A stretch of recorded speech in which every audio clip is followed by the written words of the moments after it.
Nabuntis ng kasintahang nakilala online pero hindi pinanagutan. Iyan ang mabigat na dinadala ni Yanyan, di niya tunay na pangalan. Hindi na po siya pakita. Hindi ko na po alam yung lumipat tapos sila ng bahay. At ang masaklap pa, si Yanyan, 14 anyos pa lamang. May sinabi ko po sa kanya na buntis po ako, tapos pinakita ko po sa kanya yung TD. Tapos sinabi niya po na hindi niya po pananagwitan.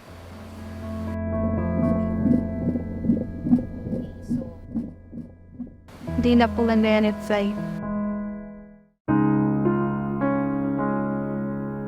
Dahil wala pa sa hustong edad, mahirap para kay Yanyan ang kanyang sitwasyon.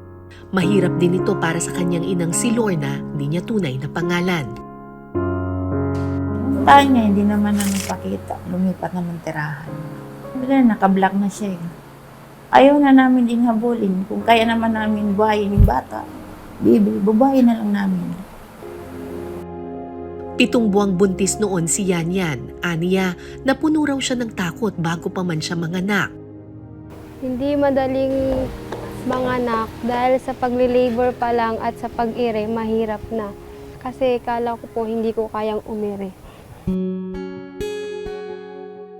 Pero ang takot at pangamba na nadarama, napalitan ng saya nang masilayan ng kanyang munting anghel. Sobrang saya po. Kasi iba po yung naramdaman ko nung dumating siya.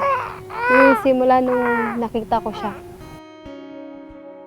Maging ang nanay niyang si Lorna, walang mapaglagyan ng galak nang makita ang kanyang unang apo. Naging masaya po na dumating siya sa amin. Siyempre, ngayon lang po magkakaroon ng baby ulit.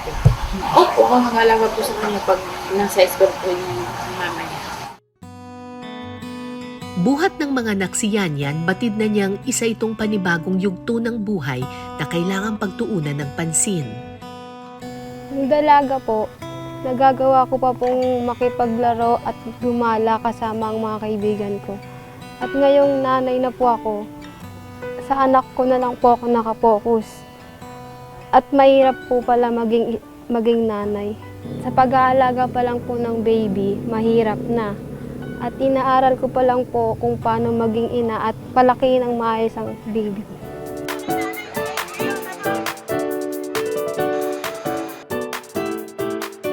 Ang Pasko ay para daw sa mga bata. Binigyan namin ng pagkakataong makapamasyal si Yanyan kasama ang kanyang anak.